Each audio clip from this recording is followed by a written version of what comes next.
Tahukah kamu, benda apa yang paling menarik abad ini dan menimbulkan kemelekatan luar biasa? Ya, smartphone. Gawai ini adalah benda ajaib yang menimbulkan efek luar biasa dalam tatanan kehidupan manusia, merubah berbagai tatanan kehidupan dan juga kebiasaan manusia dari segala usia. Smartphone adalah salah satu produk teknologi informasi dan komunikasi. Ada berbagai macam jenis teknologi yang berhasil ditemukan oleh manusia.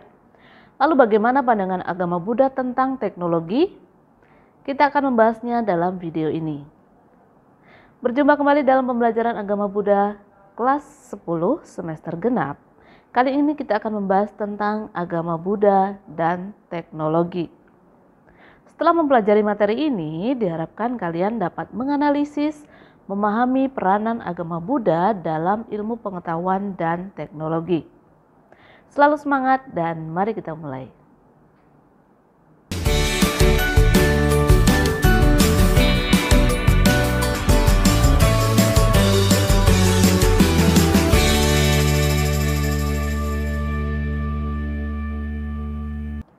Sebelum mulai belajar, mari kita melafalkan syair penghormatan atau nama Karagata.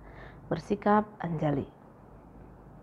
Arahang sama sambuddho bhagawa, Buddhang bhagawantang abhiwademi, Swakato bhagavata dhammo, dhammang namasami, Supatipanno bhagavato sawaka sanggo, Sanggang namami.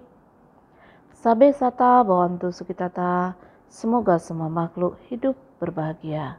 Sadu, sadu, sadu. Silakan dilanjutkan dengan duduk hening untuk mempersiapkan batin supaya lebih konsentrasi dalam mempelajari materi ini. Baik, kita mulai pembahasan kita. Yang pertama adalah definisi teknologi. Definisi teknologi. Teknologi adalah metode ilmiah untuk mencapai tujuan praktis. Atau definisi lainnya, teknologi adalah ilmu pengetahuan terapan atau dapat pula diterjemahkan sebagai keseluruhan sarana untuk menyediakan barang-barang yang diperlukan bagi kelangsungan dan kenyamanan hidup manusia. Dalam memasuki era industrialisasi, pencapaiannya sangat ditentukan oleh penguasaan teknologi. Karena teknologi adalah mesin penggerak pertumbuhan melalui industri. Sebagian beranggapan teknologi adalah barang atau sesuatu yang baru. Namun teknologi itu telah berumur sangat panjang dan merupakan suatu gejala kontemporer. Setiap zaman memiliki teknologinya sendiri. Dalam bentuk yang paling sederhana, kemajuan teknologi dihasilkan dari pengembangan cara-cara lama atau penemuan metode baru dalam menyelesaikan tugas-tugas tradisional seperti bercocok tanam, transportasi, membuat baju, atau membangun rumah. Ada 3 klasifikasi dasar dari kemajuan teknologi. Yang pertama, kemajuan teknologi yang bersifat netral atau natural technological progress. Terjadi bila tingkat pengeluaran atau output lebih tinggi dicapai dengan kuantitas dan kombinasi faktor-faktor pemasukan atau input yang sama. Yang kedua, kemajuan teknologi yang hemat tenaga kerja atau labor saving technological progress. Kemajuan teknologi yang terjadi sejak akhir abad ke-19 banyak ditandai oleh meningkatnya secara cepat teknologi yang hemat tenaga kerja dalam memproduksi sesuatu mulai dari kacang-kacangan sampai sepeda hingga jembatan. Yang ketiga, kemajuan teknologi yang hemat modal atau capital saving technological progress. Fenomena yang relatif langka. Hal ini terutama disebabkan karena hampir semua riset teknologi dan ilmu pengetahuan di dunia dilakukan di negara-negara maju yang lebih ditujukan untuk menghemat tenaga kerja, bukan modalnya. Itu tadi adalah 3 klasifikasi dasar dari kemajuan teknologi. Pengalaman di berbagai negara berkembang menunjukkan bahwa campur tangan langsung secara berlebihan, terutama berupa peraturan pemerintah yang terlampau ketat dalam pasar teknologi asing, justru menghambat arus teknologi asing ke negara-negara berkembang. Di lain pihak, suatu kebijaksanaan, yaitu pintu yang lama sekali terbuka terhadap arus teknologi asing, terutama dalam bentuk penanaman modal asing atau PMA, justru menghambat kemandirian yang lebih besar dalam proses pengembangan kemampuan teknologi negara berkembang. Alasannya, ketergantungan yang terlampau besar kepada pihak investor asing karena merekalah yang melakukan segala upaya teknologi yang sulit dan rumit. Berikutnya kita akan membahas fenomena yang diperlihatkan oleh teknologi.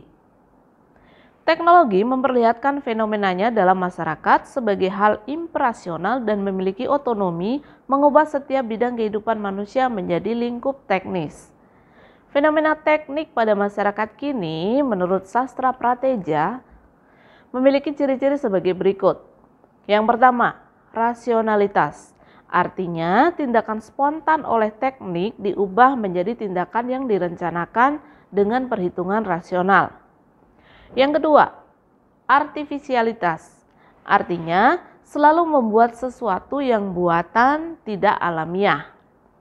Yang ketiga, otomatisme. Artinya dalam hal metode, organisasi, dan rumusan dilaksanakan serba otomatis. Yang keempat, teknis berkembang pada suatu kebudayaan.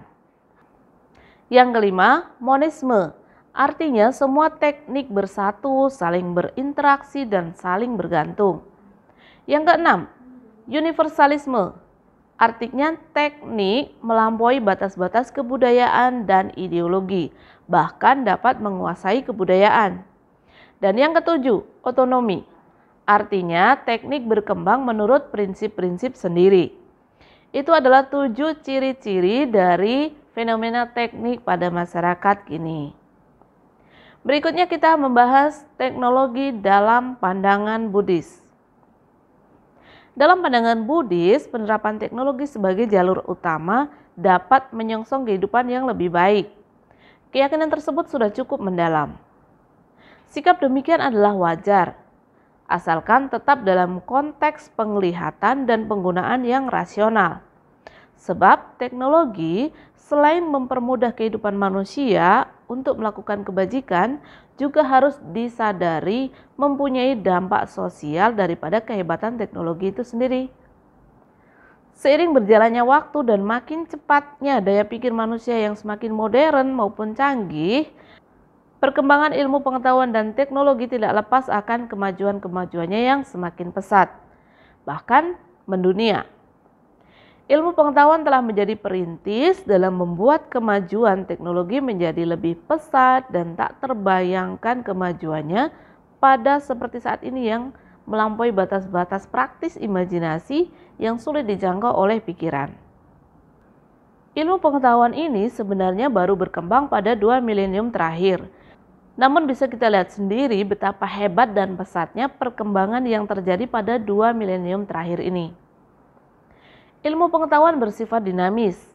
Ilmu pengetahuan dapat timbul dan tenggelam hanyut bersama dalam perkembangan peradaban manusia. Ilmu pengetahuan telah menunjukkan peradaban yang lebih maju menaklukkan peradaban yang lebih terbelakang.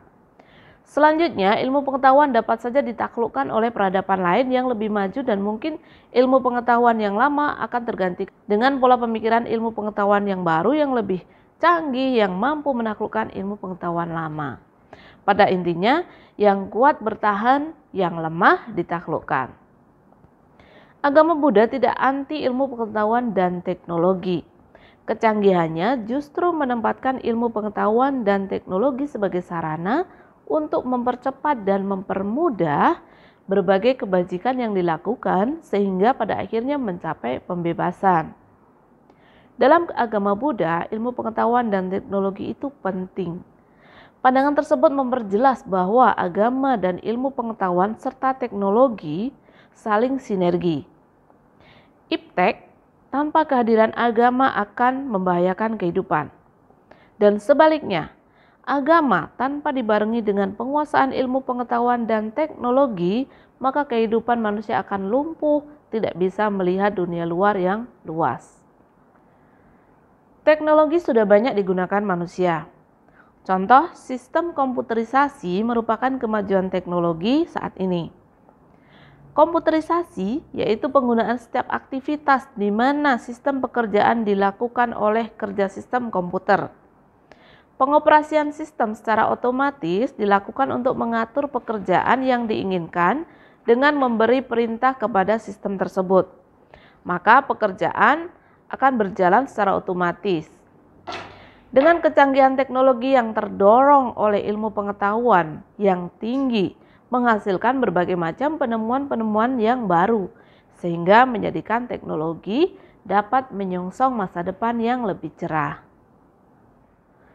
Dari berbagai teori dan pembahasan tadi dapat disimpulkan sebagai berikut. Yang pertama, ilmu pengetahuan adalah seluruh usaha sadar untuk menyelidiki, menemukan, dan meningkatkan pemahaman manusia dari berbagai segi kenyataan dalam alam manusia. Ilmu memberikan kepastian dengan membatasi lingkup pandangannya dan kepastian ilmu-ilmu yang diperoleh dari keterbatasannya. Yang kedua, dalam memasuki era industrialisasi, pencapaiannya sangat ditentukan oleh penguasaan teknologi karena teknologi adalah mesin penggerak pertumbuhan melalui industri. Kesimpulan ketiga, agama Buddha tidak anti ilmu pengetahuan dan teknologi, tetapi karena kecanggihannya justru menempatkan ilmu pengetahuan dan teknologi sebagai sarana untuk mempercepat dan mempermudah berbagai kebajikan yang dilakukan, sehingga pada akhirnya mencapai tujuan hidup yaitu pembebasan. Nah, setelah mempelajari materi tadi tentang agama Buddha dan teknologi, sekarang coba jawab beberapa pertanyaan berikut ini. Untuk mengetahui apakah kalian sudah memahami materi ini, coba jawab 4 pertanyaan berikut ini. Yang pertama, carilah informasi tentang perkembangan teknologi pada masa Buddha Gotama. Teknologi apa yang ada pada saat itu yang sudah berkembang? Buatlah perbandingan dengan teknologi pada masa sekarang. Misalnya, teknologi pada bidang transportasi pada masa Buddha dibandingkan dengan masa sekarang. Kemudian ada teknologi komunikasi, pertanian, dan lain-lain. Soal kedua, menurut kalian, apa manfaat teknologi bagi kehidupan manusia? Jelaskan. Yang ketiga, bagaimana sikap kita dalam memanfaatkan teknologi menurut ajaran Buddha? Yang keempat, tuliskan contoh-contoh pemanfaatan teknologi untuk perkembangan agama Buddha di masa sekarang. Nah, jawab 4 pertanyaan tadi untuk mengukur pemahaman kalian tentang materi yang kita bahas pada video ini. Demikian tadi pembahasan kita tentang agama Buddha dan teknologi. Setelah pembahasan tadi, mudah-mudahan kita mampu menjadi manusia yang selalu bersemangat untuk belajar hal-hal yang baru dan juga mengembangkan diri kita menjadi manusia yang lebih baik dan bermanfaat bagi diri sendiri dan orang lain. Sampai jumpa dalam video pembelajaran berikutnya tentang agama Buddha dan seni. Jangan lupa klik like, kemudian share, dan juga subscribe supaya kita dapat selalu belajar bersama. Sampai sata bhavantu sukhitata, semoga semua makhluk hidup berbahagia. Sadhu, sadhu, sadhu. Sugyantu, Namo Buddhaya.